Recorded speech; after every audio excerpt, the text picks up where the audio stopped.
Muy bien, el licenciado Raúl Eduardo de la Cruz López, quien es nuestro expositor el día de hoy, quien nos acompaña con un tema muy interesante que es el régimen simplificado de confianza para personas físicas y morales. Dentro de su formación académica, él es licenciado en Contaduría por la Universidad Autónoma de Baja California. Dentro de su práctica profesional, es socio de la firma JR de la Cruz SC y fundador de la firma Delta Consulting. Cuenta con más de 13 años de experiencia. Su práctica profesional está enfocada a la asesoría fiscal, así como a la auditoría para efectos financieros, fiscales y de seguro social.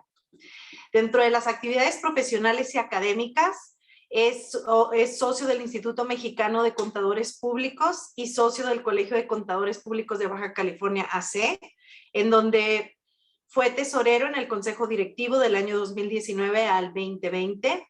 Es además exdirector de la Comisión de Práctica y Actualización Fiscal del CCPBC, ex catedrático de la Universidad Tecnológica de Tijuana y del Centro de Estudios Universitarios del Noroeste, maestro distinguido en la 30ª Semana de la Contaduría Pública, miembro activo y secretario de la Comisión de Estudios Fiscales del CCPBC, vicepresidente de docencia del Consejo Directivo por el año 2021-2022 del Colegio de Contadores Públicos de Baja California, catedrático en la Universidad Autónoma de Baja California, impartiendo las materias de impuestos sobre la renta, personas físicas, impuestos sobre la renta, personas morales e integración fiscal.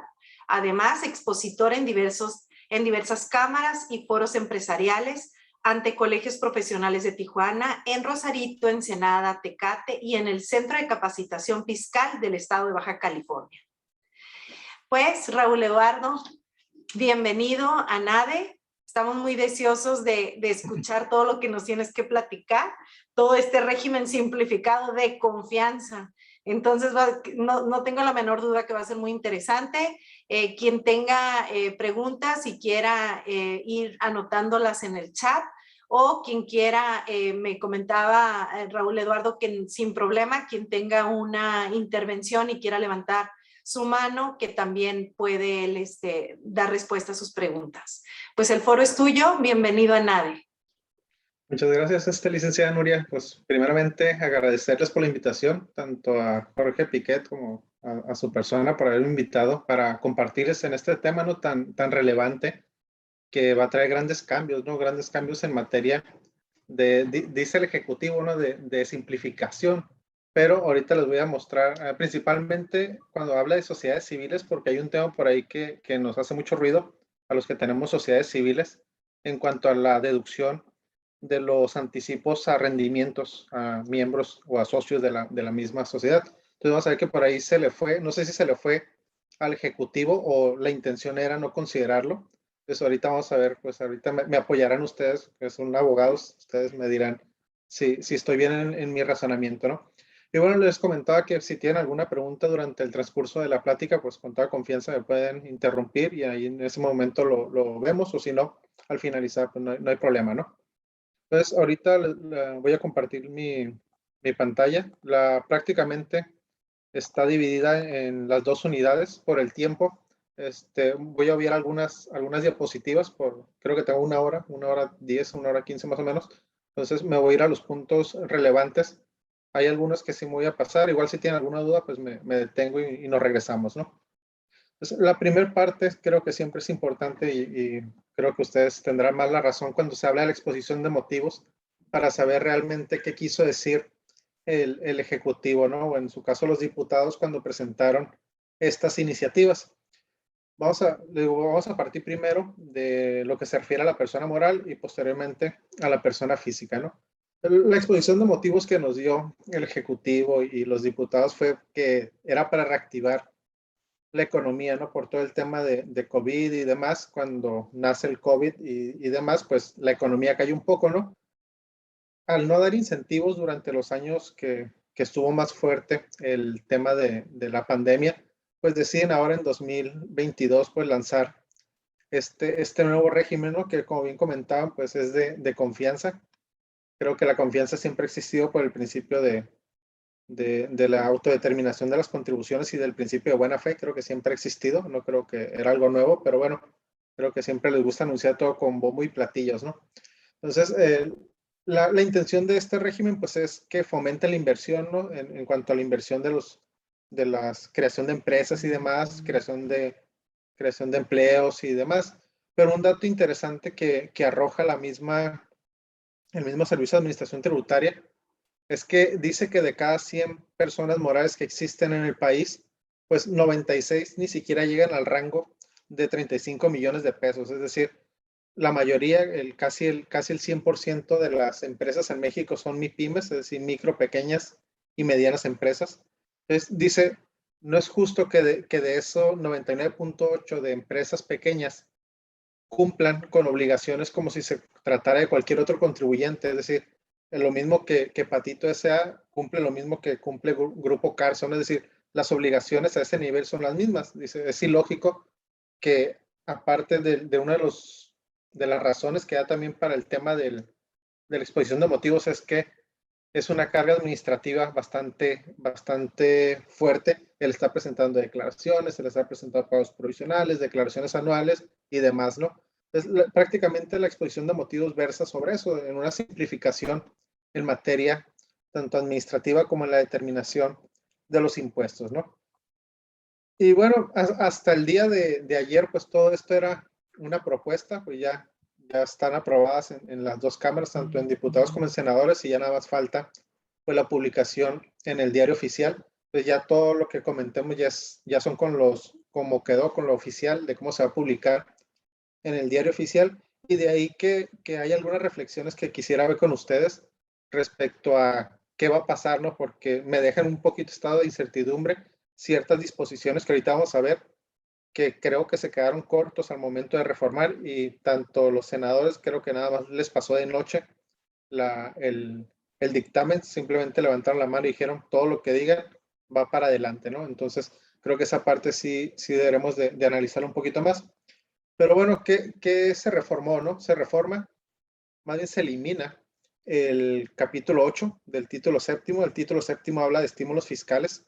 Entonces, dentro de ese estímulo fiscal, pues estaba el capítulo 8, que era un régimen especial para ciertas personas morales que no excedieran de 5 millones de pesos. Es decir, si tú tenías 5 millones de pesos, tú podrías tributar en este régimen de opción de acumulación, el cual consistía pues en determinar tanto los ingresos efectivamente cobrados como las deducciones efectivamente pagadas, en lugar de una base de vengada como lo establece pues el título 2, ¿no?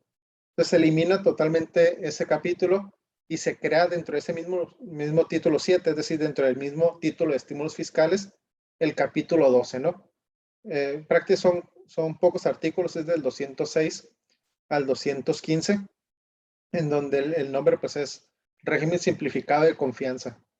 Aquí la parte importante es quiénes pueden tributar. Y digo quiénes porque es un régimen obligatorio, ¿sí? Vamos a ver que a diferencia de con las personas físicas, en el caso de personas físicas, el régimen es optativo. En el caso de la persona moral dice no, es el régimen obligatorio para todas las personas morales cuando estén constituidas por personas físicas. Y aquí hay que hacer una pequeña aclaración que personas morales se refiere a sociedades civiles, asociaciones civiles, sociedades mercantiles, empresas paraestatales e incluyendo también la asociación en participación, pues para efecto fiscal, la asociación en participación pues sí tiene personalidad jurídica propia, ¿no? Esto pues de acuerdo con el código y la misma ley de impuestos a la renta lo reafirma. Entonces, no solamente es para las sociedades mercantiles, ¿no? Dice, van a estar en este régimen obligatoriamente todas las personas morales que estén constituidas exclusivamente por personas físicas y siempre y cuando, de acuerdo con dándole un poquito de sentido a la exposición de motivos, siempre y cuando pues los ingresos no excedan de 35 millones de pesos, ¿no? Es decir, si tú en el año anterior tus ingresos fueron menores a 35 millones de pesos, hay que estar tributando en este régimen. Ahorita vamos a ver que hay que presentar un aviso, pero igual dice, si no lo presentas, pues no te preocupes, la autoridad automáticamente te va a cambiar de régimen, ¿no? Entonces, esa parte hay que tomarla en consideración. Y si viene por ahí una disposición que dice, oye, si te llegas a exceder de los 35 millones, entonces sí te tendrás que cambiar al título 2, es decir, al régimen general de ley, pero a partir del ejercicio siguiente, es decir, todo el ejercicio que te reste, vas a seguir tributando en este régimen y a partir del siguiente ejercicio te cambiarás ahora sí al título 2 con base de vengada, es decir, ingresos acumulables, los facturados y deducciones las que tú tengas o que te hayan facturado. ¿Okay? Entonces, aquí la parte importante es, o que hay que comentar o resaltar, pues que es un régimen obligatorio, ¿sí? Digo, aquí no es de que, quiero optar, dice, no, este es de manera obligatoria para todas las personas morales. Lo que les comentaba, pues hay que presentar un aviso de que voy a estar en este régimen. Si bien es cierto, es más que un aviso, pues es una actualización al cuestionario de actividades económicas y obligaciones ante el SAT. Y esto hay que presentarlo a más tardar el 31 de enero del 2022. Aún las reglas no aparecen todavía, no sabemos exactamente si solamente va a consistir en hacer una actualización, es decir, llenar el cuestionario nuevamente, o bien con un simple aviso por medio de mi portal. Aún no están vigentes las reglas ni se ha publicado nada. Entonces, estamos ahí con la espera de cómo dar cumplimiento a esto, ¿no? Aunque señala el mismo artículo, bueno, es una disposición transitoria, señala que si el contribuyente omite presentar el aviso, dice no te preocupes, de todos modos la autoridad fiscal va a poder hacer la actualización del catálogo de actividades sin necesidad de que pues el contribuyente presente este aviso, ¿no? Es decir, si no lo haces tú, pues lo hará de todos modos la autoridad. Y aquí ahora sí una parte importante, sí, ¿quién no puede estar en este régimen? ¿Sí? Si bien es cierto, habíamos comentado que todas las personas morales que no excedan de 35 millones y que estén constituidas exclusivamente por personas físicas, pues pueden tributar en dicho régimen, ¿no? Pero hay ciertas excepciones y dice, no vas a poder estar en este régimen aun cuando tú seas una persona moral si alguno o varios de tus socios, integrantes o accionistas participan en otra sociedad en donde tengan el control efectivo.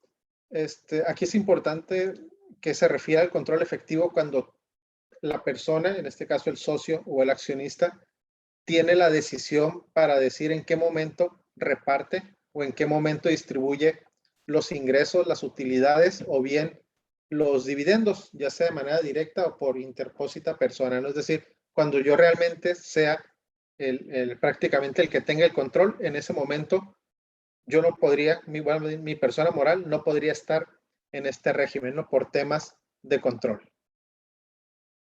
Tampoco los que participen a través de un fideicomiso o a través de una asociación en participación, dice, pues estas personas no podrán estar en este régimen independientemente del nivel de ingresos, se les cierra la puerta automáticamente, ¿no? Y también algunos que están en ciertos capítulos de la propia ley, por ejemplo, el capítulo 4 que habla sobre aquellas del sistema financiero, dice estas pues de plano no entran, el grupo de sociedades tampoco, los coordinados también van hacia afuera, no se consideran aquí en este régimen, ni los agapes. En el caso de los agapes pues tiene sentido porque también se elimina una parte en el caso de personas físicas, pues se elimina una parte de esas disposiciones, ¿no? Porque van a estar en el régimen simplificado de las personas físicas. Y también llama la atención que no van a estar en este régimen, pues las personas morales con fines no lucrativos, ¿no? Y en esta parte, pues tiene sentido porque pues las personas morales con fines no lucrativos están en un título aparte, que sería el título 3, y por ende, pues no les aplica ninguna disposición de las que establece el régimen general de ley, ¿no? Que sería pues el título 2.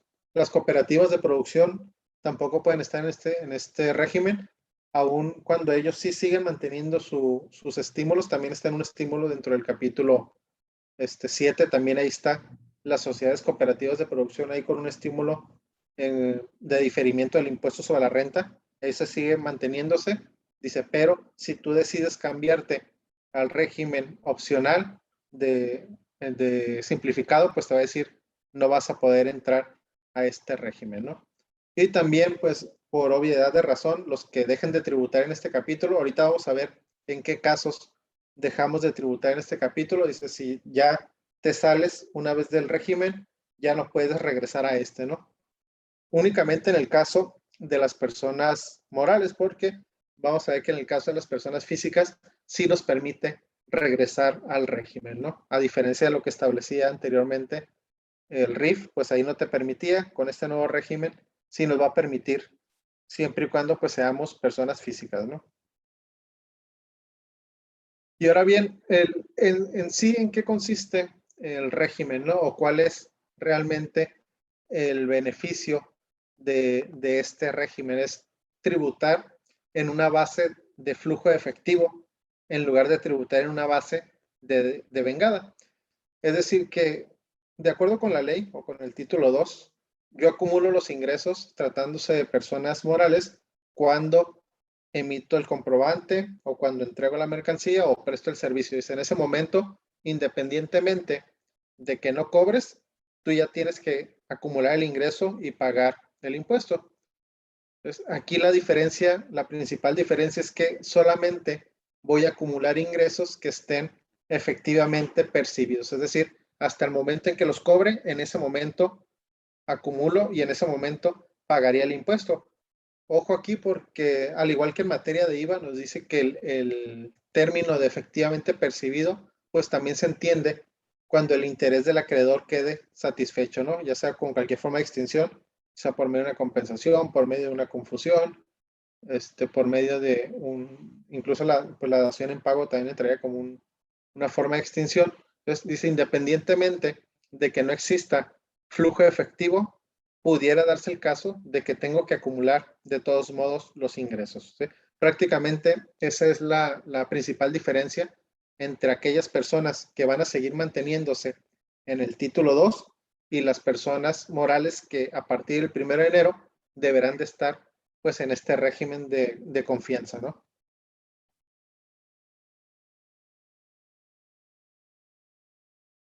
Y saltaba una pregunta de decir, oye, ¿qué pasa con los ingresos que yo ya acumulé al 31 de diciembre del 2021? Porque ya venía tributando en el título 2 y ya venía acumulando con una base de vengada, pero que aún no he cobrado.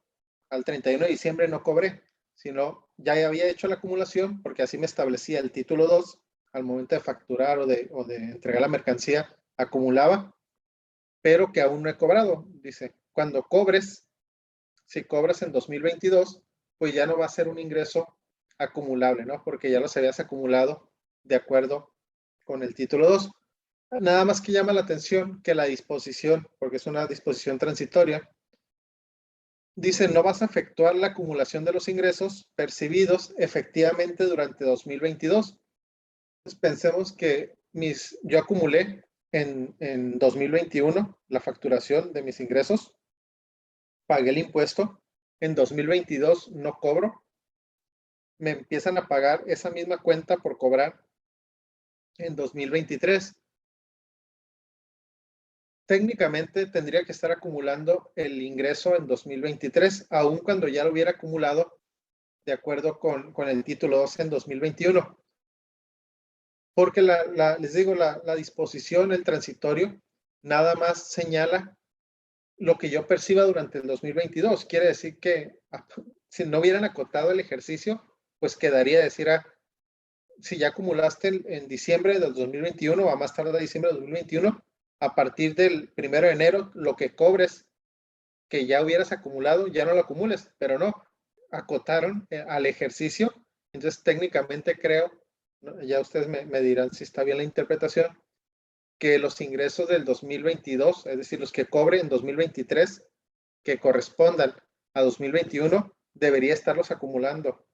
Porque les digo, creo que no debieron haber hecho la acotación de un ejercicio, simplemente debieron haber dicho, si ya acumulaste en 2021 y los percibes después del 1 de enero, ya no los acumules.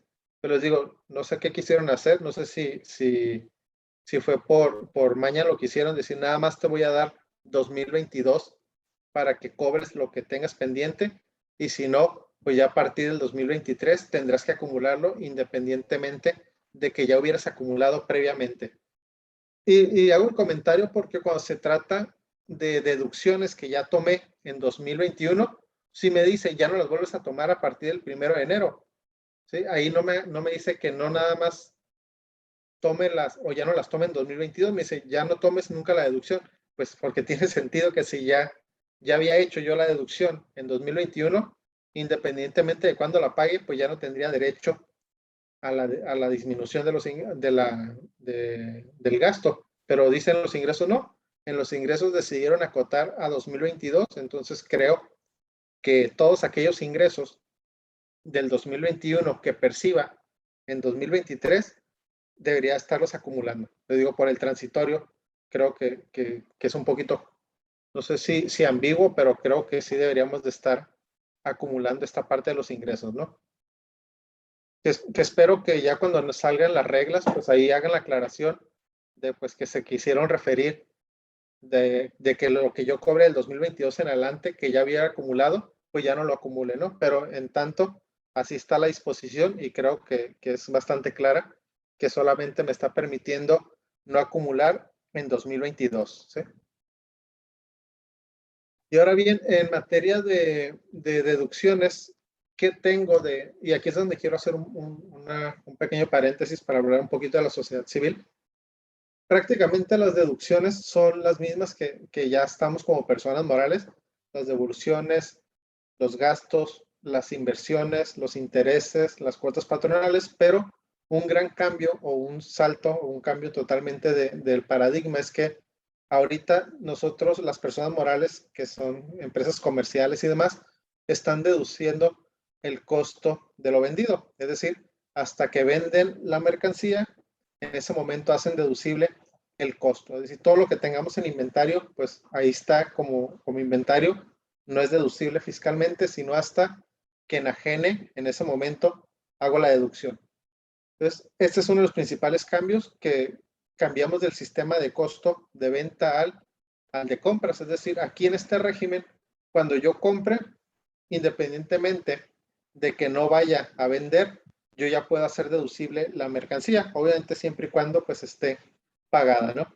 Por ahí este sistema ya lo traíamos en 2004, de 2004 hacia atrás, pues traíamos la deducción de compras derivado de ciertos abusos que hubo, pues se cambia el costo de venta, y costo de venta desde el 2005 hasta pues el 2021 se mantuvo, pero en este régimen pues ese es uno de los grandes cambios, ¿no? Es decir, dejamos de lado el costo de lo vendido y empezamos a deducir compras, ¿ok?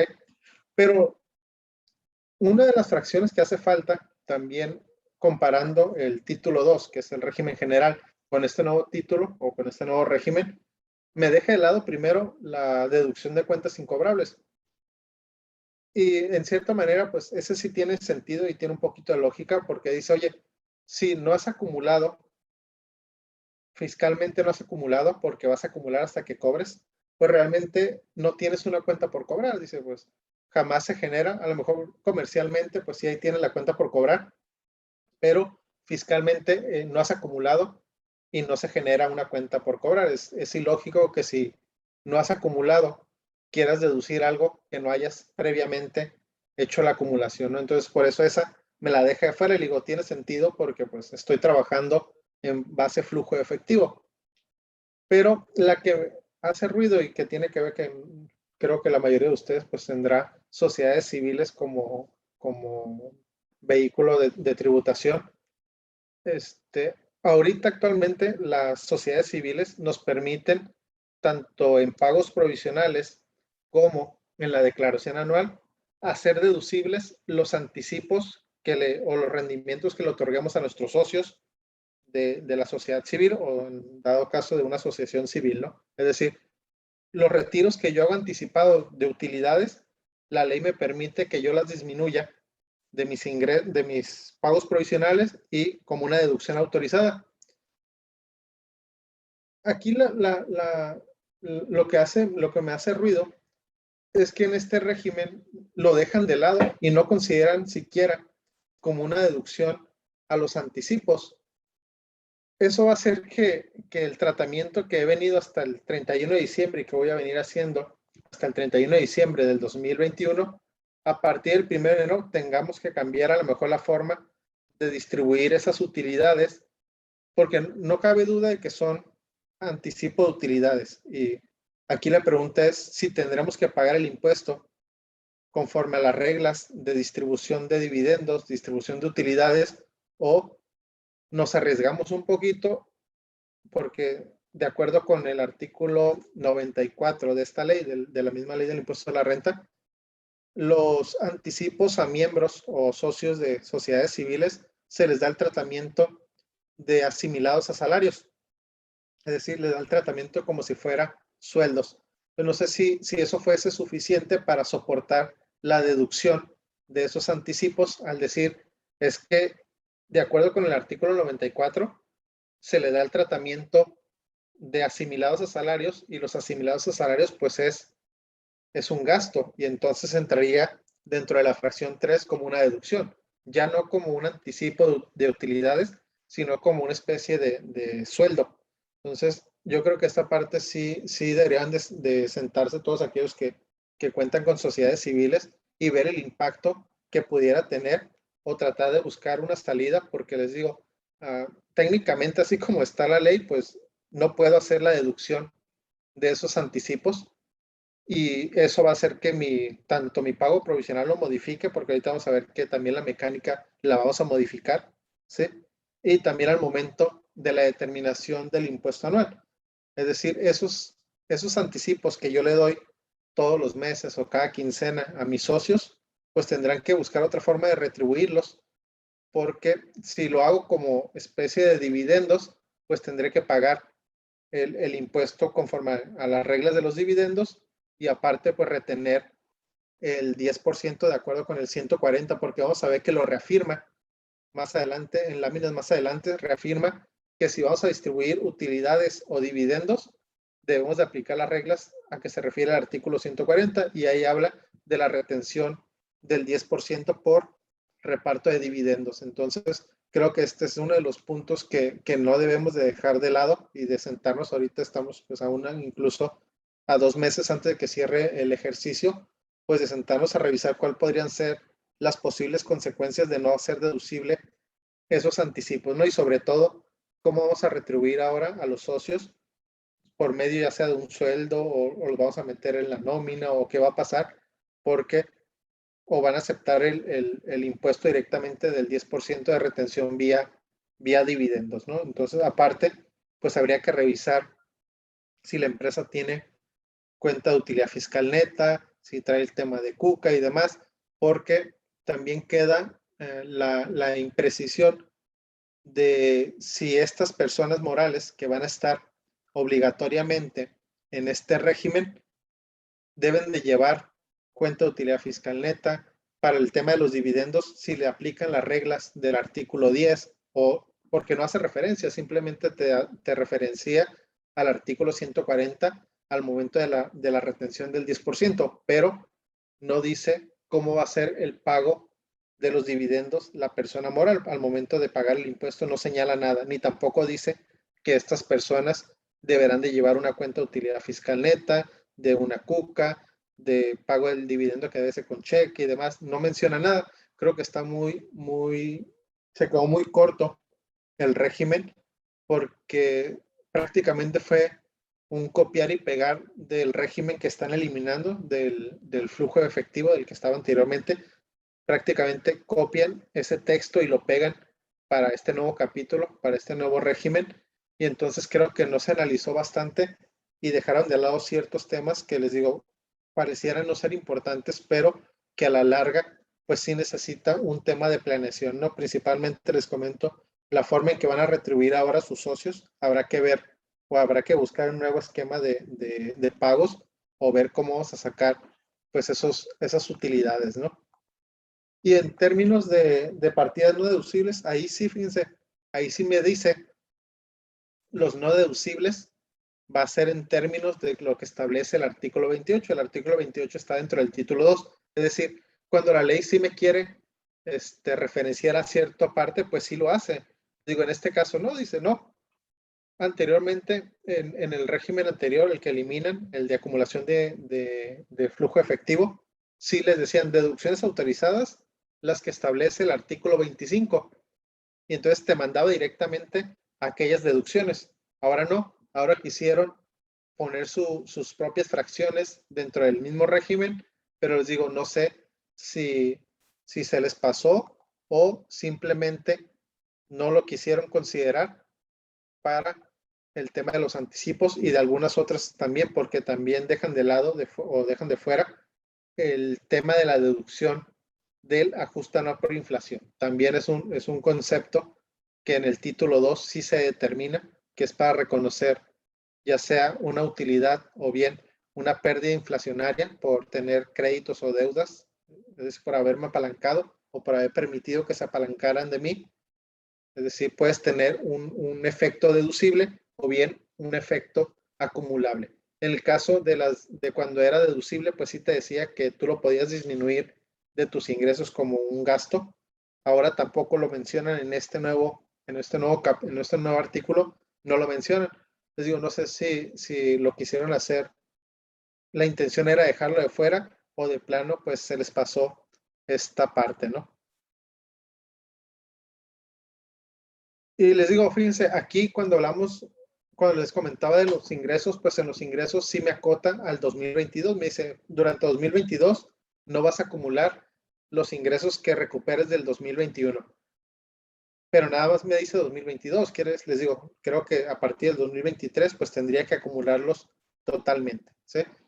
Pero, ¿por qué llego a esa conclusión? Porque con las deducciones, sí me dice, oye, si ya hiciste las deducciones de acuerdo con el título 2, pues ya no las puedes volver a efectuar en este capítulo, ¿sí? Es decir, no me menciona de que, si en el 21 hiciste la deducción y en el 22 las pagas, ahí la vuelves a tomar o ya no la vuelves a tomar. Dice, no, aquí una vez que tú ya tomaste la deducción, ya no puedes volver a tomarla nunca, ¿sí?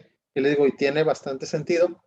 No sé por qué en los ingresos no lo quisieron hacer así. Les digo, no sé si la intención es que vuelva a acumular ese ingreso y que vuelva a pagar el impuesto, o de plano pues se les barrió por ahí poner el año, ¿no? Y ahora bien, ¿qué va a pasar? ¿Sí? ¿Qué va a pasar con esos inventarios que yo traía al 31 de diciembre y que todavía no las había hecho deducible, ya sea porque aún están en proceso o porque los tengo ahí en el almacén y no he vendido? Dice, ese inventario que tenga, ya sea de productos terminados o semiterminados, pues aún no son deducibles. Y si llega el 31 de diciembre y no los vendiste, pues no son deducibles aún. Entonces, la pregunta era, ¿los perdía o no? No, no los pierdes, porque nos da la opción también vía disposición transitoria de que por esos inventarios que al 31 de diciembre tengo, dice, vas a seguir con las reglas que traías en el título 2, es decir, hasta que lo vendas, en ese momento yo voy a poder hacer la deducción. Pero ojo, dice, la deducción solamente va a proceder en la declaración anual del ejercicio. Y en pagos provisionales queda la pregunta. Pues, aparentemente es solamente en la declaración anual. Eso va a hacer que en mis pagos provisionales esté pagando un impuesto más alto porque no voy a estar considerando ciertos inventarios que tenía ahí. Y cuando ya los venda y en la declaración anual ahora sí va a decir, a ver, tenías de compras 100 pesos, pero tenía inventario al 31 de diciembre que vendí en 2022 800 pesos. Total del costo o total de compras y costo 900. Entonces pagué el impuesto sobre una base que no estaba correcta porque me hacían falta considerar deducciones. También espero que en reglas misceláneas aclaren de que esta disposición pues también sea aplicable en pagos provisionales. Les digo, porque si no, me va a llevar a que en pagos provisionales esté pagando un impuesto indebidamente porque sí tengo deducciones, pero solamente me permite hacerlas en la declaración anual. Entonces, ojo con esta parte.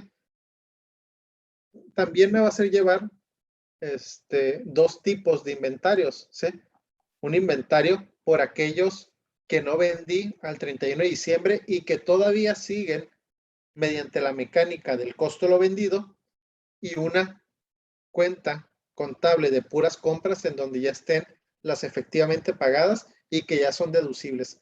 Eso me va a hacer que también su contador pues debe llevar, o el contador de sus empresas debe llevar dos inventarios, ¿sí? Para saber cuál es inventario del 31 de diciembre de 2021 que voy a hacer deducible exclusivamente en la declaración anual, y cuál es inventario del 2022 que ya es deducible cuando lo pague, ¿sí? Entonces, ojo, también ahí vamos a tener que llevar dos controles a efectos de cumplir con este tema de los inventarios, ¿no? Les digo, aquí la parte que espero que en regla se aclare, pues es que me permita también hacer la deducción en pagos provisionales, ¿no? Porque si no, al final del ejercicio voy a resultar que pagué de más el impuesto y me va a arrojar un saldo a favor, ¿no?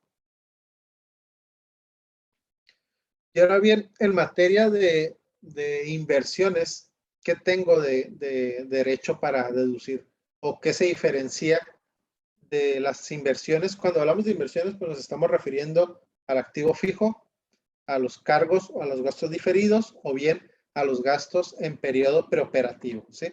Entonces, estos son lo que la ley del impuesto a la renta contempla como inversiones, y sobre eso pues podré hacer mi deducción. Entonces, uno de los cambios importantes en este régimen dice, pues primero el procedimiento lo vas a seguir haciendo de acuerdo como vienes con la ley que viene hasta el 2021. ¿En qué se va a diferenciar? En las tasas de deducción. A manera de ejemplo, no los puse porque son bastantes. Igual si cuando les comparto el material les incluyo los porcentajes, pero nada más a manera de ejemplificar cuánto se diferencian los porcentajes.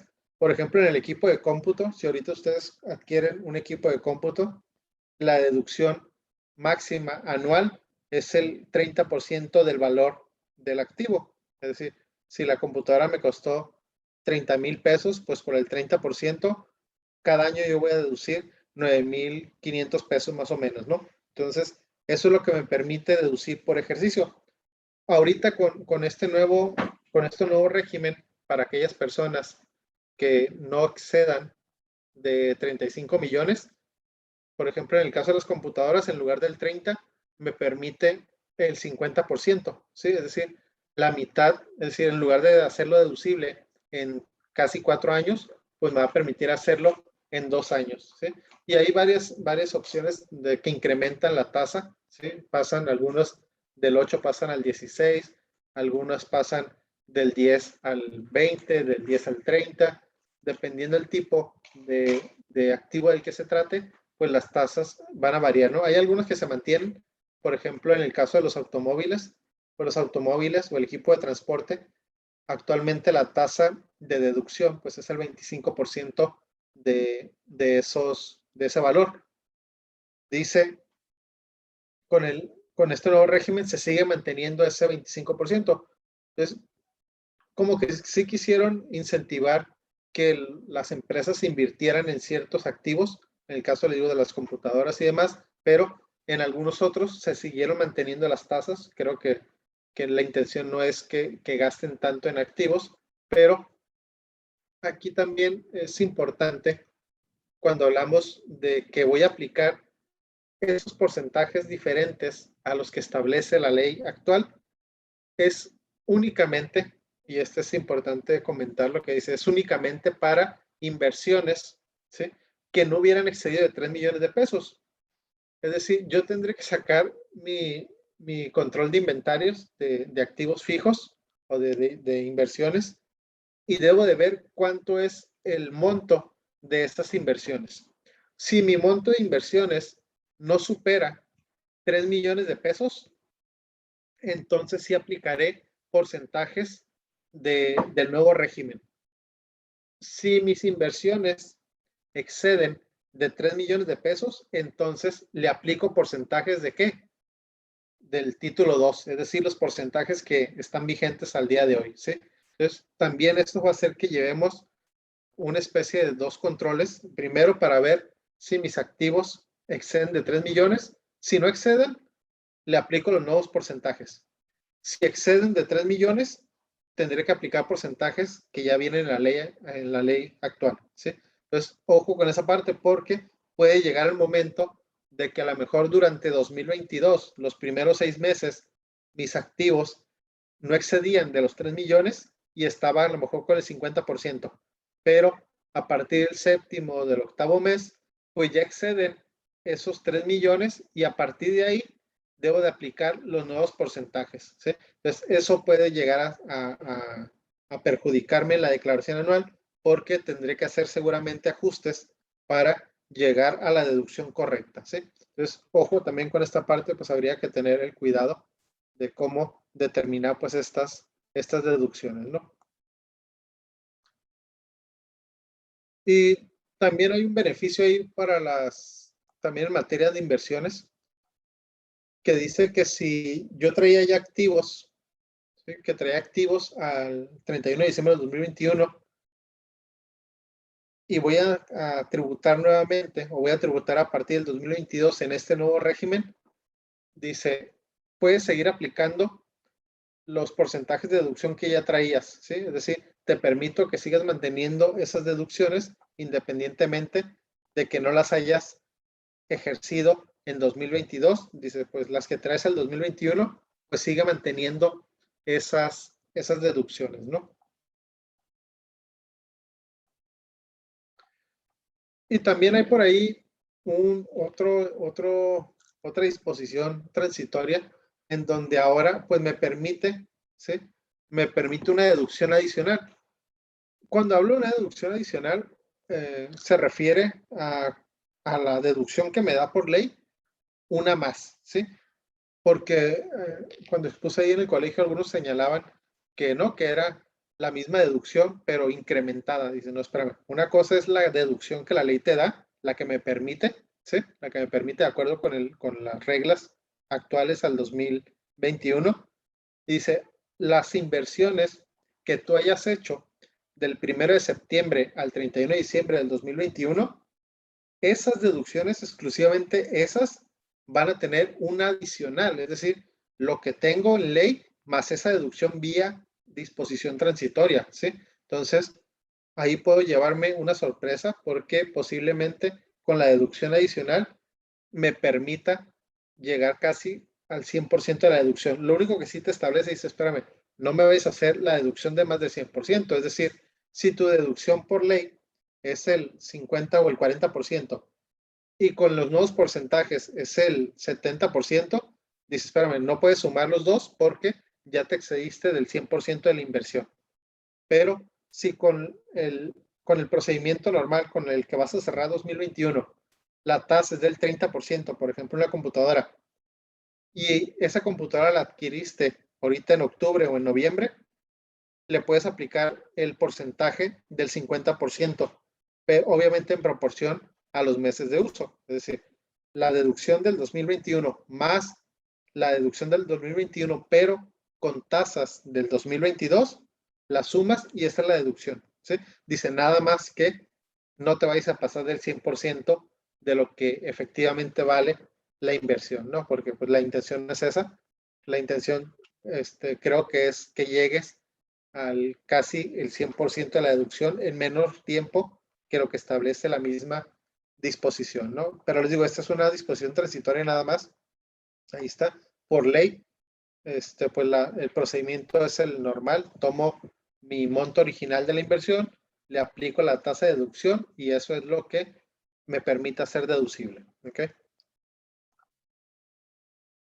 Y en materia de requisitos de las deducciones que habíamos visto, pues la principal pues debe estar efectivamente erogada en el ejercicio, es decir, debe estar totalmente pagada para que sea deducible ese gasto o esa compra, lo que hayamos hecho. Y llama la atención que si ustedes ven ahorita el artículo 27 en la fracción 1, menciona que para que una deducción sea autorizada y por ende la podamos disminuir de los ingresos, debe ser estrictamente indispensable, pero hasta ahí se queda. Y pues seguramente ustedes ya conocen por ahí un criterio de la Corte donde dice que el estrictamente indispensable pues tiene que ver con los fines de la actividad y te debe ayudar a conseguir tu objeto social, ¿no?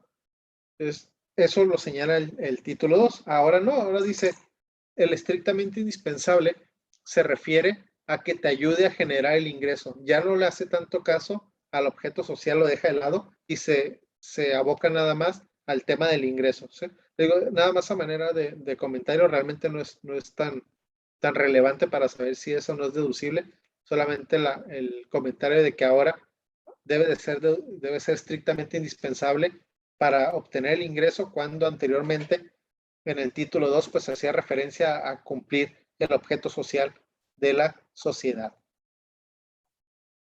Y señala que pues las inversiones van a ser en términos del título 2, es decir, como lo estábamos comentando ahorita, de acuerdo con el monto original por el porcentaje de deducción que establezca la ley, ¿no? Se resta una sola vez. Obviamente te dice que si la compra o el gasto es a plazos, pues te señala que únicamente va a ser deducible la parte que efectivamente has pagado. Es decir, si la compra o bien el gasto era de 100 y nada más has pagado 50, pues nada más 50 vas a poder ser deducible, ¿no? Dices, oye, pagué el siguiente mes, pagué 20, pues esos 20 los harás deducible. Y así pues sucesivamente hasta que llegues pues al 100% del tema pagado, ¿no? Y los requisitos, dice que los debo de cumplir a más tardar el último día del ejercicio, es decir, tratándose del comprobante, tratándose del pago, debe estar a más tardar el 31 de enero, perdón, del 31 de diciembre del 2022 o del 23 o de la que estemos, ¿no? Pero llama la atención el siguiente párrafo porque nos dice, a ver, cuando el requisito que te haga falta sea el CFDI, ahorita actualmente, como está la ley en el título 2, que es el de las personas morales, nos dice que cuando lo que haga falta sea el CFDI, yo tengo para solicitar ese CFDI hasta antes de que presente mi declaración anual, es decir, antes del 31 de marzo, yo debo de conseguir ese CFDI, ¿sí? Ahora lo cambian totalmente y me dicen, a ver, en este nuevo régimen, en este régimen de confianza, cuando lo que te haga falta sea el CFDI, es decir, ya pagué, ya registré y todo, nada más me hace falta el comprobante, dice, te voy a dar de plazo para que tú me obtengas ese comprobante a más tardar en la fecha que el contribuyente deba de presentar su declaración, pero del pago provisional. ¿Sí? Del pago provisional, no de la declaración anual, sino del pago provisional. Dice, y la fecha de expedición, pues debe de corresponder a dicho periodo de pago. ¿A cuál periodo? Pues al de la declaración del pago provisional. Entonces, ahora hay que tener cuidado con que los comprobantes deben de estar expedidos en el mismo mes en que lo voy a pagar, porque si no, ya no sería deducible, en teoría, porque dice, a manera, les digo, de ejemplo, si yo tengo un CFDI con fecha de enero, ¿sí? O más bien en enero tengo el CFDI y lo pagué en febrero. ¿Es deducible o no es deducible? Porque la fecha del comprobante ya no coincide con la declaración del pago provisional, ¿sí? Entonces, habría que ver la pregunta y decir, a ver, ese gasto que hicimos en enero o en febrero, en el mes en que le hayamos hecho, pero que lo pagamos al mes siguiente, el efecto fiscal pues queda en el mes de pago, porque de acuerdo con las reglas del flujo efectivo, pues el efecto fiscal queda en el mes de pago. Pues aquí la pregunta es, si no coincide la fecha de expedición con la fecha de la declaración, entonces ya no es deducible ese pago. Y si así fuera, ya no es deducible en la declaración del pago provisional, pero en la anual sí podría ser la deducción o ya también pierdo esa deducción, ¿sí? Entonces, creo que son de las cosas que no quedaron claras cuando salió la iniciativa en septiembre, así tal cual venía la disposición. Pensamos que cuando se sometió a estudio, pues iban a arreglar este tipo de situaciones, pero no, pasó tal y cual estaba. Entonces siguen prevaleciendo esas dudas de decir, oye, ¿qué va a pasar si mi comprobante no coincide la fecha de pago y la fecha de expedición del mismo? Ya perdí la deducción o me puedo arriesgar, la considero, o a lo mejor en pago provisional digo, está bien, en pago provisional lo respeto y ya perdí la deducción, pero en la declaración anual tomo la deducción. Entonces, creo que también son de las preguntas que ahí van a estar y que esperemos que cuando salgan las reglas, pues se vengan por ahí una respuesta, ¿no? Porque si no, sí nos va a dejar pues ahí en un estado de incertidumbre de saber si el hecho de que no coincida la fecha con el pago me va a traer problemas, ¿no? O será suficiente obtener el complemento de pago y con eso decir, ya basta y con esto lo hago deducible. Creo que son de las dudas que pues van a seguir prevaleciendo, les digo, hasta en tanto no se publiquen dichas reglas que el SAT está comentando, ¿no? Y el pago provisional pues se sigue manteniendo mensuales a cuenta de un impuesto anual. A más tardar el día 17, eso no cambia, la temporalidad queda de esa manera, ¿no? El pago provisional, pues les digo, es ingresos menos deducciones, menos PTU, menos pérdidas y ya nos da la utilidad. ¿Cuál es la diferencia? Que aquí ya no utilizamos el coeficiente de utilidad, ¿sí? Un coeficiente de utilidad que representaba la ganancia respecto del año pasado se elimina para estas personas y únicamente voy a tomar ingresos cobrados y deducciones pagadas.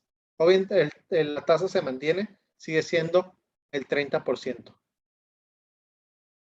Y el impuesto al ejercicio también, ingresos cobrados, deducciones pagadas, menos PTU, utilidad fiscal y pago.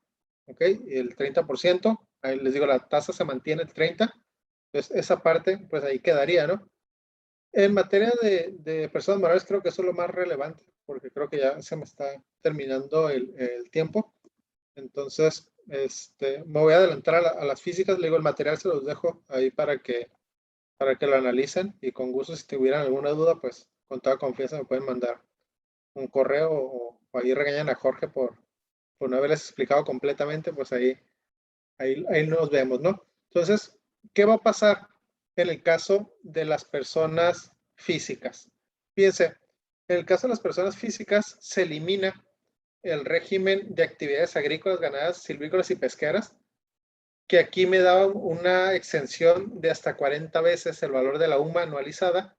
Adicionalmente me daba una reducción de impuestos sobre la renta, dice, lo eliminan, e incluso en la iniciativa del Ejecutivo ni siquiera contemplaban una extensión para este régimen. Ahorita en cuanto a la discusión, pues se agregó, vamos a ver que se agregó una exención de 900,000 pesos.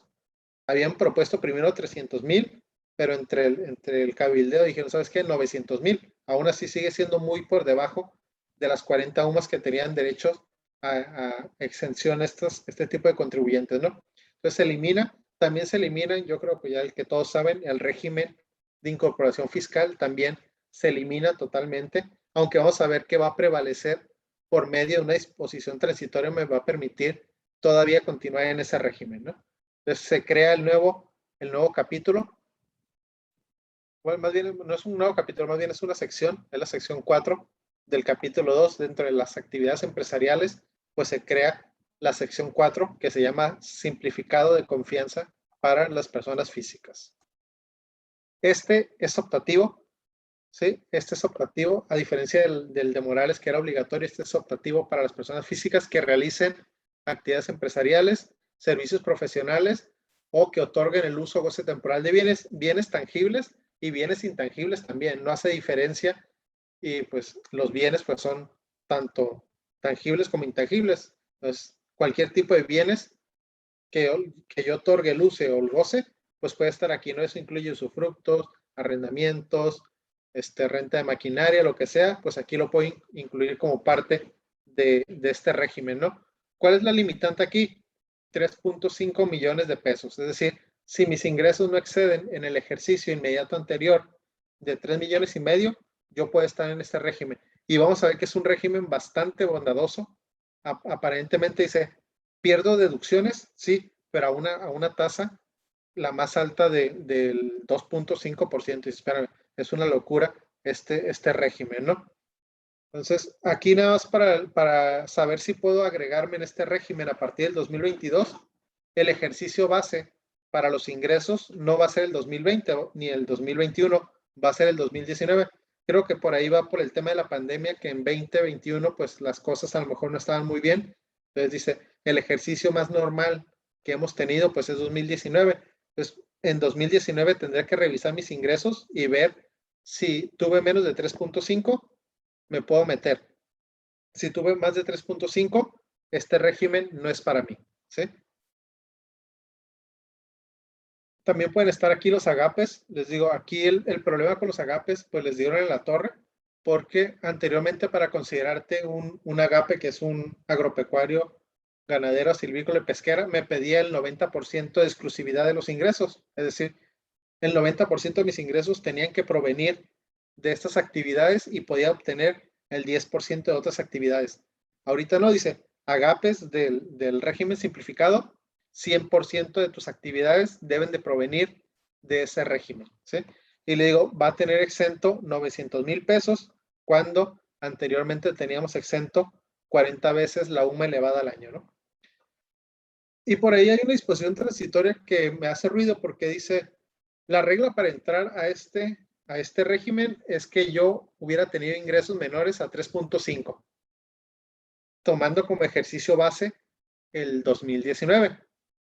Pero luego por medio de una disposición transitoria dice, las personas que se inscribieron al RFC durante el 19, 20, 21, se va a considerar como si hubieran ejercido la opción.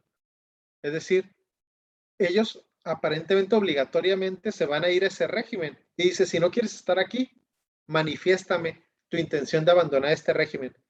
Aquí la pregunta es, ¿se refiere a estos inscritos en el 19, 20, 21, pero que no hayan excedido de 3.5 millones? ¿O se refiere a, entraste en el 19, en el 20 y en el 21 y tus ingresos exceden de 3.5, no importa? Entonces creo que por ahí les hizo falta la precisión también de que yo debería entender que se refiere a aquellos que en el 19, 20, 21 se inscribieron, pero que no excedieron de 3.5 millones, porque les digo, el régimen, la intención es esa, ¿no? Entonces, creo que les faltó aclarar, también creo que en reglas se va a hacer la aclaración de que obviamente que no hayan excedido de la citada cantidad, ¿no? Y también puedo obtener salarios e intereses, es decir, puedo obtener actividades empresariales y además prestar servicios subordinados y tener intereses. Dice, puedes estar siempre y cuando en su conjunto no exceda de 3.5 millones. Y pues esta sí es para ustedes, esta pregunta para ustedes abogados, que señala, dice, quienes tributen en este régimen no podrán aplicar conjuntamente otros tratamientos fiscales que otorguen beneficios o estímulos.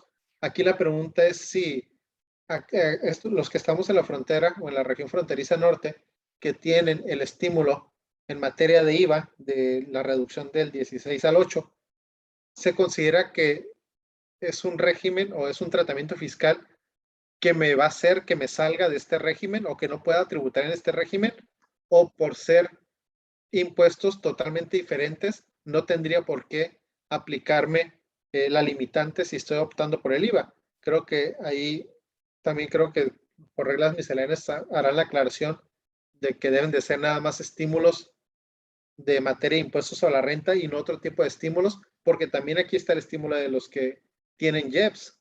Hay un estímulo en ley de ingresos de IEPS que si tú lo estás aplicando, pues posiblemente me vaya a evitar que yo esté en este régimen, ¿no? Requisitos, están inscritos en el RFC, obviamente estar al corriente con mis obligaciones y no estar en el 69, ¿no? Eso de simulación de operaciones, pues aquí no va. Y nada más aquí ya para ir finalizando, dice, ¿quién no puede estar en este régimen? Dice, socios accionistas de personas morales, pero hace ruido la que dice integrantes de personas morales, es decir, los que estamos en el colegio de contadores, los que están ustedes aquí en la NADE, al ser integrantes de una persona moral, ¿ya no podrían estar en este régimen? ¿O se refiere a otro tipo de integrantes? Que no sé si existan otros, pero yo le entendería que se refiere a cualquier tipo de integrantes en una persona moral. Eso no sé si también tendrían que revisarlo a efecto.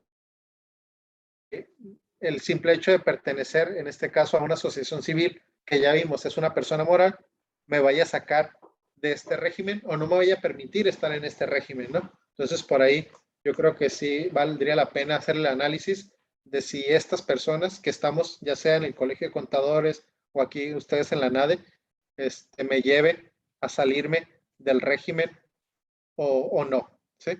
Entonces, ojo aquí con esta parte de en qué casos no puedo estar aquí en este régimen, ¿no?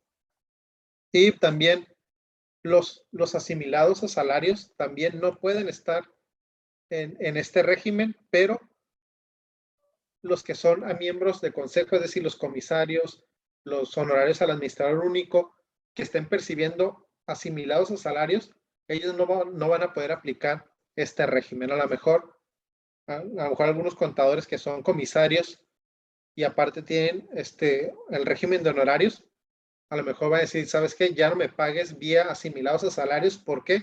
Porque me vas a evitar que yo me pueda inscribir en este régimen, ¿sí?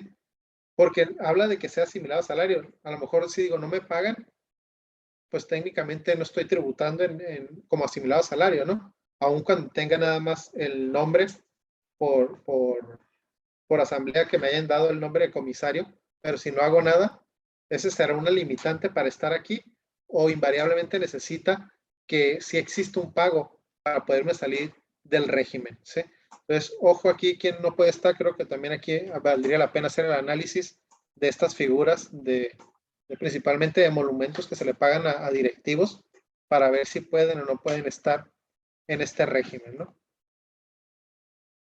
El pago provisional, pues es cálculo mensual, a diferencia de incorporación fiscal, pues es mensual, no dice que sea definitivo. El régimen de incorporación fiscal sí decía que eran pagos definitivos, aquí no.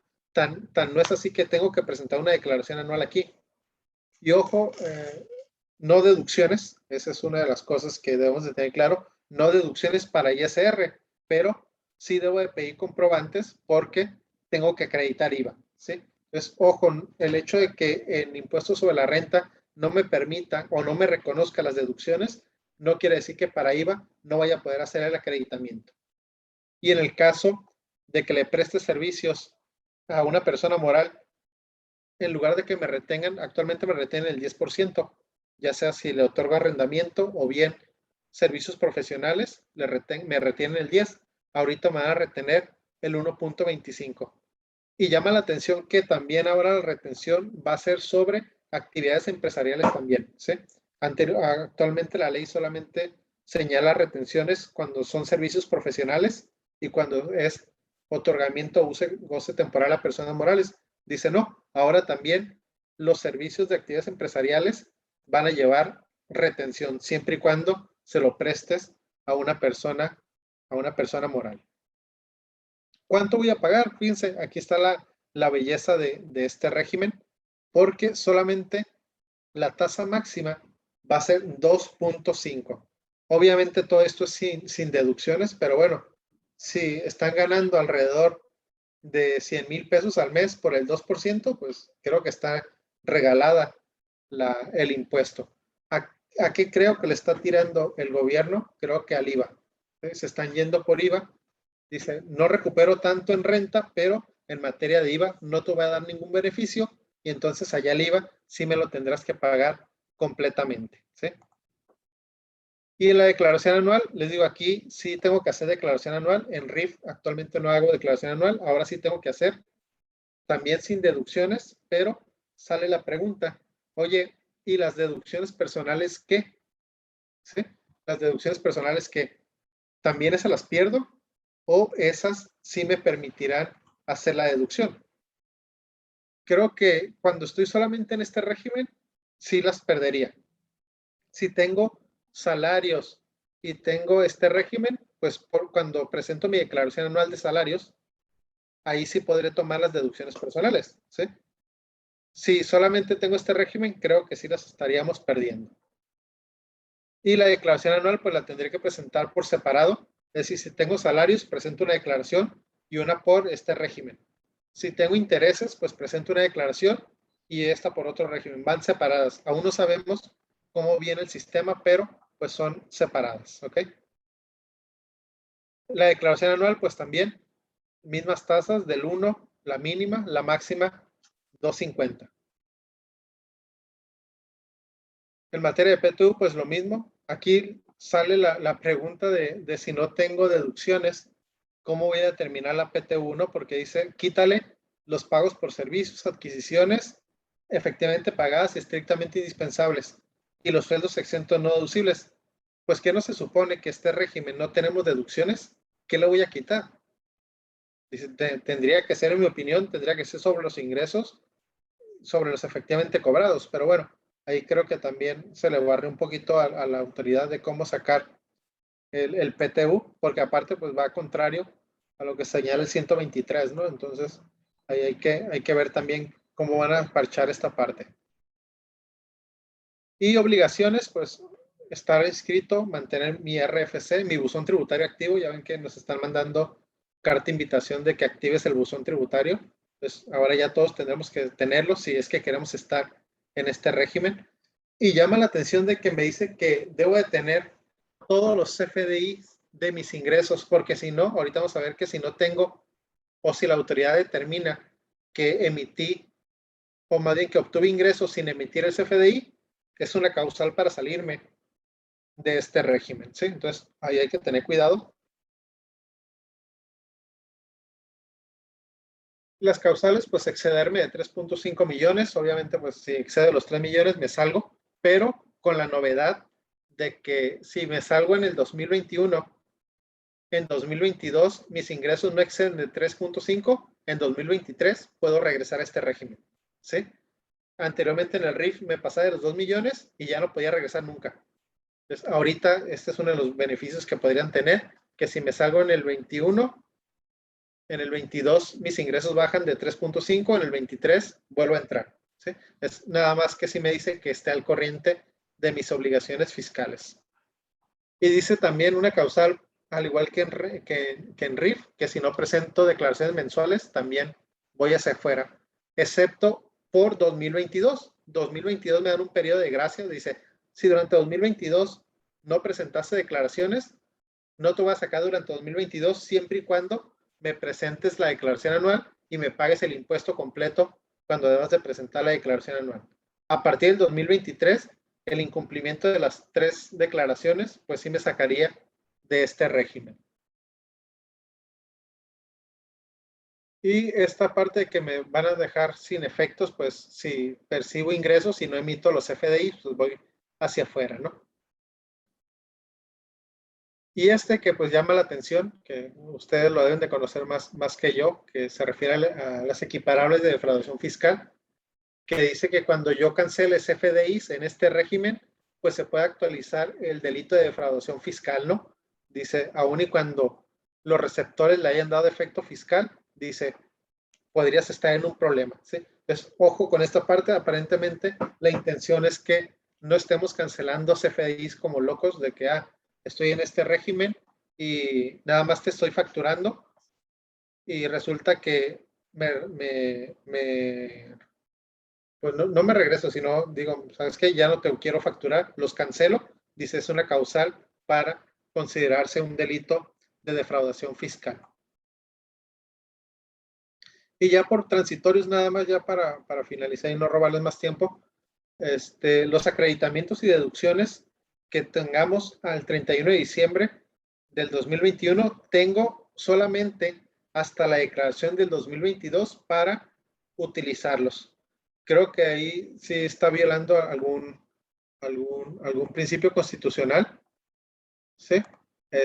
¿Por qué? Porque si tengo 5 años para solicitar la devolución de saldos a favor, ¿por qué me lo limitas nada más al 2022? Y la aumentaron, porque en la propuesta del Ejecutivo solamente nos estaba dando 6 meses, es decir, tenía hasta el 30 de junio para utilizar todos los acreditamientos, para hacer todas las deducciones que tuviera pendientes y para solicitar todos los saldos a favor que tuviera.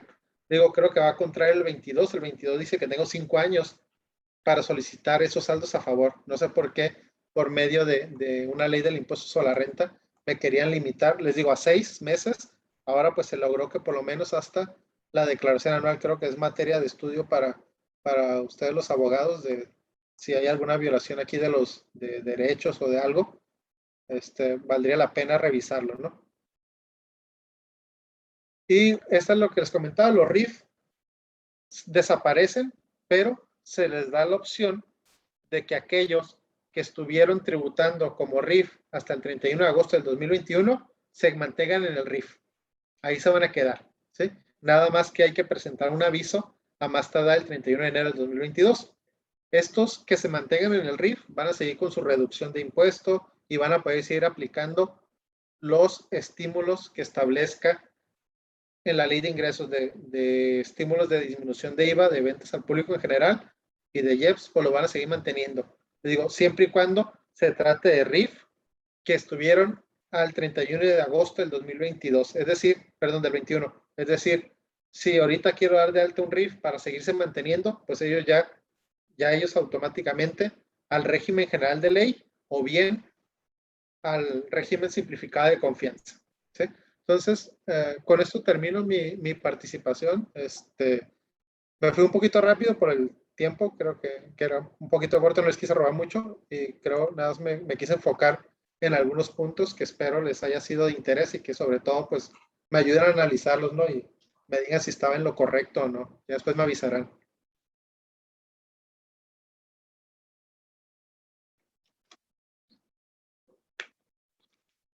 Pues, no sé si tengan por ahí alguna pregunta o...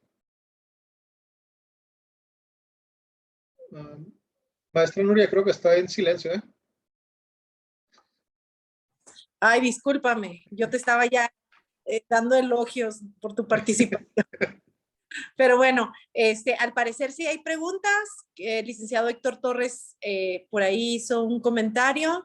No sé, Héctor, si quieras tomar el uso de la voz para hacerla. Y después el licenciado Aurelio Espinosa. No, la pregunta realmente era en función de si la participación en otras sociedades a la que se refería no es cuando en esas sociedades tú tienes una participación que controle, sino que si tienes una participación minoritaria, pues sí también estaba la restricción. Sí, lo que pasa es que la del control efectivo se refiere a cuando quieres estar como persona moral.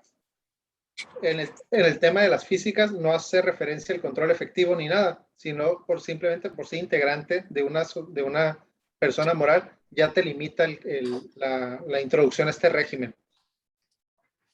No, ok, entiendo. Muy bien. El licenciado Aurelio Espinosa, ¿también tienes alguna pregunta?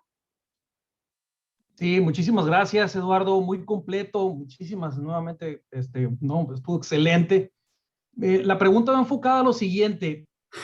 Nosotros, yo realmente pues no soy fiscalista, ¿no? Pero convendrá este esquema para nosotros en caso de que encuadremos pues en esto en el ejercicio fiscal del 2019? O sea, ¿qué hay oculto? ¿Qué ves tú oculto en este sistema? O sea, ¿qué no estamos viendo? Digo, se me hace demasiada belleza 2.5 cuando hemos pagado cantidades endemoniadas, ¿no? De impuestos. En tu experiencia, ¿qué no hemos visto? ¿Qué hay? ¿Qué hay oculto? ¿No? Fíjate, yo creo que lo oculto, le están atinando o le están dando la idea al IVA. Creo que se están yendo por allá. Creo que esa es la pichada de la autoridad. Nada más que para evitar incrementar. Ya saben que cuando incrementan tasas, pues siempre han tratado de incrementar las de medicina, los alimentos, pero eso es un sector muy vulnerable que dice, le vas a pegar a todo el pueblo. Entonces dice, pues, ¿qué hago? Creo que la intención es esa, crear este régimen en donde no tienes deducciones y a lo mejor irse con la idea de que, como no tengo deducciones, pues para IVA tampoco las voy a ocupar. Y entonces te voy a pagar directamente el 16 o el 8% del ingreso sin deducción. Pero ahí está la clave de que para IVA, pues sí voy a poder seguir acreditando deducciones, independientemente de que para efectos de renta no me dejes, para IVA pues yo seguiría acreditando. Pero creo que la intención es irse más por temas de impuestos indirectos. ¿Y qué pasa, Eduardo? Digo una pregunta más. ¿Y qué pasa en el caso, por ejemplo, si tenemos algún arrendamiento de un bien mueble, un vehículo, por ejemplo, que es lo clásico, ¿no? ¿Ah? Puedes estar aquí, no hay problema. Mm. Y pagar. Y le digo, aquí lo interesante que a lo mejor sale con números. Ahorita actualmente cuando pagas yo creo que la mayoría de la rentabilidad de un despacho está en el 33%, yo creo, 33, 35%. Si lo comparan contra la tasa que deberás de pagar, está regalado. Este es un régimen fiscal idóneo porque está prácticamente la tasa es la máxima 2.5. Y creo que la intención pues sigue siendo la base contributiva de los cautivos, que son los trabajadores, porque ellos no pueden aplicar este estímulo. Hice un comparativo de un trabajador que ganara 600,000 pesos más o menos. El impuesto que le genera son cerca de 200,000 pesos actualmente. Con este nuevo régimen no alcanza ni siquiera los 50,000 pesos de impuesto. Estás ahorrándote más del 300% de beneficio, que le digo, no entiendo cuál es el trasfondo, pero yo creo que le están atinando a los impuestos indirectos, porque realmente el beneficio es bastante alto, ¿eh? Sí, y sí valdría la pena hacer el cambio posiblemente, o hacer por lo menos el ejercicio de decir, ¿sabes qué? Sí me conviene estar aquí. Digo, el problema cuál es, que a lo mejor es un poquito más estricto en cuanto a la emisión de comprobantes, en cuanto al incumplimiento. Digo, por el tema de que me lleva a defraudación fiscal por el simple hecho de cancelar un comprobante, creo que sí es un poquito alarmante esa parte, y más como el régimen está orientado a pequeños contribuyentes que a lo mejor no ni siquiera tienen un contador o alguien que les asesore, van a empezar a facturar y de repente a cancelar, y pues ahí va a venir el problema ya con el fisco, ¿no? Y aparte, pues ahorita que casi no buscan a nadie, pues creo que por ahí sí hay un problema. Creo que esa sería la parte tal vez peligrosa del régimen, pero yo creo que para alguien que sí lleva un control de sus finanzas y eso, el régimen está bastante regalado, ¿eh? ¿Qué es eso a lo que iba, Eduardo? O sea, ¿qué es lo que pasa? Pues, digo, hay clientes que te cancelan facturas. Hay un error y te dicen, oye, la factura está mal, vuélvela a hacer. Entonces uno tiene que cancelarla y la aceptación y todo el rollo, ¿no? Me imagino yo que no es cancelas una, me imagino que ellos van por el caso de que son bastantes canceladas, ¿no? Sí, sí, y aparte hay que recordar que en materia también de código fiscal se reformó el procedimiento para cancelar. Ahora, para poder cancelar una factura necesitas tener una justificación válida para que pueda cancelar. Ya no es como que sí están amarrando por todos lados. Dice, está bien, si los cancelas, creo que indebidamente o no tienen una justificación, entonces sí te podría aplicar el tema de la defraudación fiscal. Dice, pero si tengo una justificación válida como un error o lo que sea, creo que ahí no debería correr peligro, ¿no? Bueno, eso es lo que yo debería de pensar, que no deberíamos de correr peligro, pero como está el SAT y está buscando por donde sea dinero, creo que sí será un poquito por ahí difícil, ¿no? Excelente. Muchas gracias, Eduardo. Muchas gracias. Felicidades. De nada para servirle. Muy bien. Un comentario. Claro, adelante. Yo creo que aquí la idea más que nada es dejar establecido el que ya no se deben de estar dejando, cancelando los FDIs, pero no va a ser, no creo que llegue a ser tan estricto para que al decir que cancelaste uno con una justificación, ya sea sujeto de esa cancelación, ¿no? O sea, va a tener, porque también tendría que estar, fundada y motivada la resolución por parte del SAT, y no puede ser simple y sencillamente por el hecho de cancelar un CFDI que tenga una justificación, que en este caso puede ser la cancelación por modificación. O sea, estoy cancelando, pero te lo estoy sustituyendo por el que es correcto, ¿no? Entonces no pudieran, porque existen dos FDIs con la misma cantidad, pero uno está cancelado, no creo que dé pie a una determinación para homologar como defraudación fiscal. Sí, yo creo que se están extralimitando en cuanto a las redacciones de la disposición, porque también coincido que, digo, es algo exagerado que por cancelar un CFDI, oye, ¿me quieres aplicar todo el peso de la ley? Espérame, pues, ¿cuál es el beneficio que me estás dando, no? Va a decir, oye, te estoy dando una tasa de máximo 2.5, pues dices, si multiplican los 3.5 millones por el 2.5, no llegas creo que ni a 100,000 pesos de impuesto anual. Dices, espera, imagínese, eso podría llevar incluso a personas que estás hablando de 87,000 pesos más o menos de impuesto, de 3,5 millones. Entonces dices, no es ni nada pagado. Entonces, a lo mejor Sí, eso puede llevar a y a que, lo mejor, pues, o sea, el primero que le apliques a alguien, pues te va a quedar una desbandada de toda la gente, porque pues, se puede salir del régimen, ¿no? sí, sí, sí, y al ser optativo, pues bueno, aquí no hay problema. Le digo, el problema viene en el caso de las personas morales, que ahí sí, obligatoriamente dices, menos de 35 millones, ahí te quedas y a ver cómo le haces.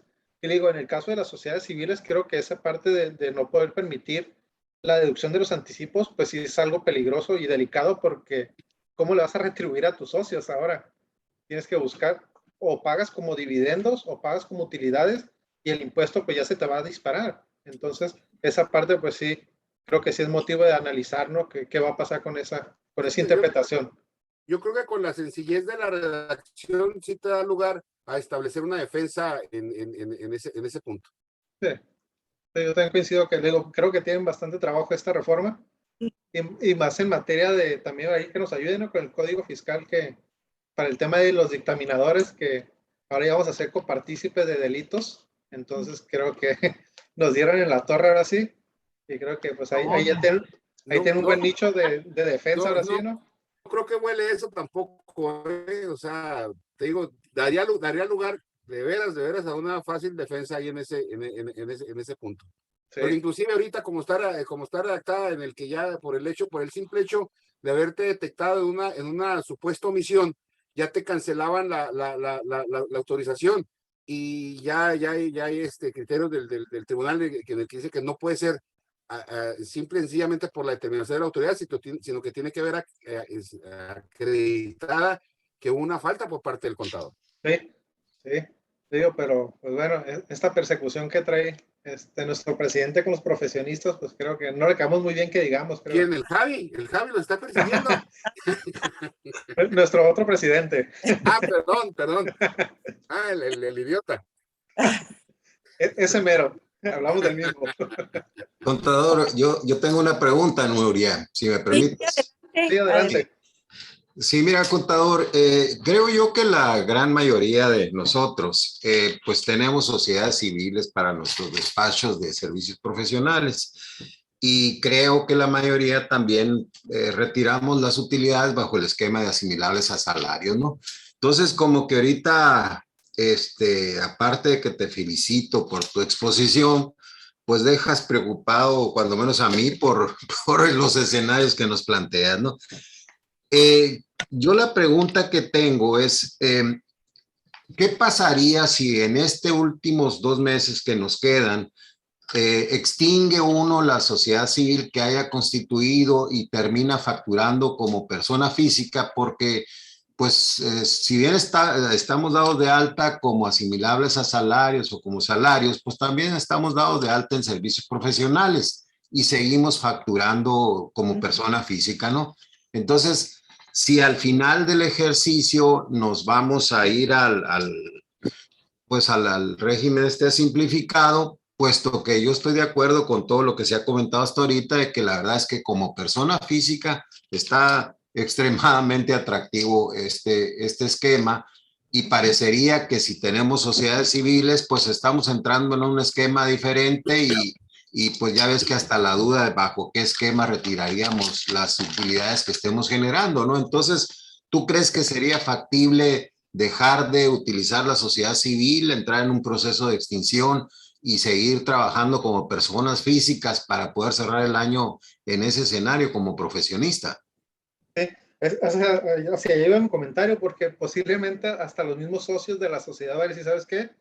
Me pongo mejor como honorarios y te facturo, porque la tasa del 2%, del 3.5% a lo mucho, dices, me está reteniendo a lo mejor el 35% o el 34%, contra el 2%, dices, pues, ¿sabes qué? Me retiro de la sociedad y te facturo por fuera. Entonces, una opción pues podría ser extinguir la sociedad civil y moverme inmediatamente como régimen simplificado de confianza de personas físicas, porque nada me lo limita. Me lo limitaría si siguiera siendo socio de la sociedad, pero me retiro de la sociedad, la liquido o la extingo y me voy a este nuevo régimen, y me ahorro pues el 30% prácticamente. esa podría ser una alternativa, nada más que no sé si al momento de cuando se hiciera el cambio, que yo creo que no, porque la relación sí sería real, porque también se reforma por ahí uno de los artículos del código, en donde dice que si simulas una relación para entrar en el régimen simplificado, pues también es un tema de defraudación fiscal, ¿no? Entonces hay que tener tan cuidado, porque seguramente eso lo previó la autoridad, decir, me salgo como socio y me hago como si fuera honorarios y te facturo, pero a lo mejor simulando la operación. Les digo, cuando creo que hay elementos válidos para cambiarme, yo creo sin problema, pues podría irme para allá, ¿no? Y pagar máximo pues el 2.5. Bueno, pues muchas gracias, contadora, es muy interesante. Nada, No sé si hay alguien que tenga alguna otra pregunta. Si no, para proceder ya a concluir nuestra charla del día de hoy, si me pueden apoyar las muchachas, por favor. Yo, Benigno, tenía una pregunta. Sí, por aquí creo que está, pusieron una ejecutoria de la jurisprudencia. Si no, le damos el uso de la voz si quiere. Licenciado Benigno Barajas. Bueno, esta consulta tiene que ver con un criterio adoptado por la Suprema Corte de Justicia, en donde en la ejecutoria explica cuál es la base del impuesto sobre la renta. Mira, y en este caso, pues dice que es el ingreso menor de deducciones y que esa es la base, o sea, el resultado fiscal es la base para la PTU. Entonces, ahora con este nuevo régimen de confianza, si decimos me voy a ir sobre ingreso total, no voy a aplicar deducciones, ¿cuál sería la base de la PTU con base en esta jurisprudencia? Y si esa jurisprudencia pudiera ser invocada por los trabajadores y que nos obliguen a determinar una PTU aplicando el 10% sobre ingreso total sin deducciones. Es correcto, por eso mi comentario, en cuanto a la persona moral, creo que sí hace referencia, dice la utilidad fiscal es la base del PTU. Ahí sí cumple con esta jurisprudencia. El problema es en la persona física, porque como no tengo deducciones, sí podría, yo creo que sí ser un argumento al momento de que los trabajadores solicitaran la revisión de la determinación de la PTU, ¿sí? De decir, ¿sabes qué? Tendría que ser sobre los ingresos porque esa es la base del impuesto. ¿Sí? De acuerdo con la jurisprudencia esta, la base del impuesto es el ingreso neto total. Entonces creo que sí sería un problema al momento de que los trabajadores quisieran objetar la determinación que yo hiciera mi base. Porque decir, oye, tus ingresos eran 3.5 millones, eran el 87.5 de impuesto. Dice, sí, pero para efectos del PTU, toma deducciones. ¿Cuáles deducciones? Pues si me estás diciendo que no existen deducciones, entonces la determinación, la base, digo, por eso les decía que estaba contrario al 123 constitucional, porque la base te hace referencia al resultado.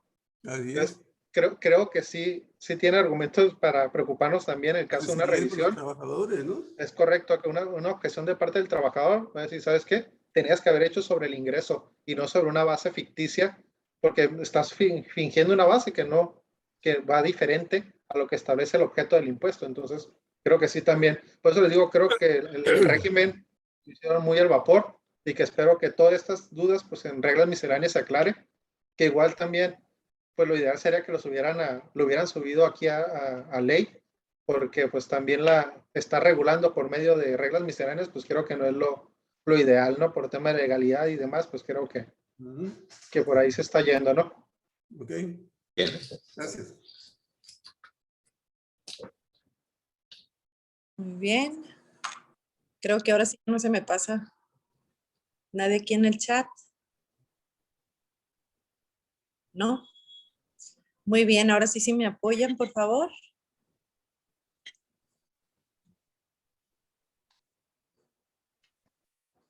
Muy bien.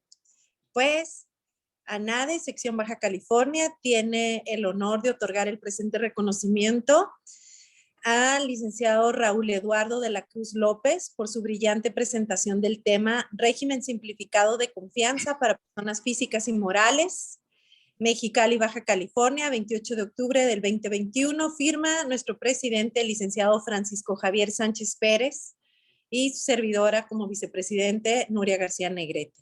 Muchas gracias por su participación, disfrutamos mucho de esta charla. Les pido a todos que puedan encender sus cámaras para nuestra tradicional fotografía de grupo, aquí del Zoom. Muy bien, muchas gracias. Pues gracias a todos por su participación, por acompañarnos.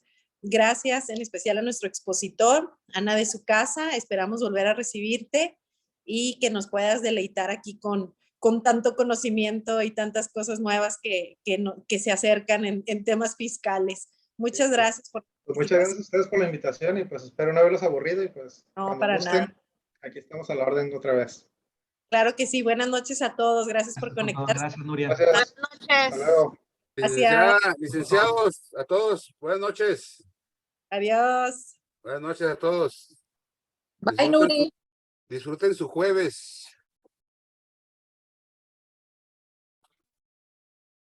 Vamos a la carnita asada.